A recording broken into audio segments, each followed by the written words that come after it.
Hi guys! Welcome back to my channel. So today is July 4th. Happy birthday, America. So my brother is doing some barbecue. It's just us.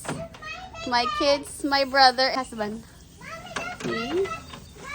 We have barbecue. Oh. Yan. So we're just celebrating 4th of July. Masumay, taring ka ba ba? Then here's the kids' swimming pool.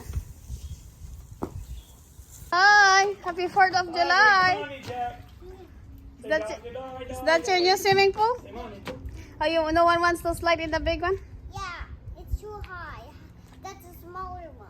I'm not wasting electricity and water. They're playing this today. Yeah. I just cleaned it. That's all I did. Okay. You like it, Samantha? One day they could jump back and forth. But Yeah. Thinking my legs. You can swim? Swim, go in the water. Sit down, under. Your pants is falling. We have to tie Put it. your pants up. Your butt crack's showing. Bummer.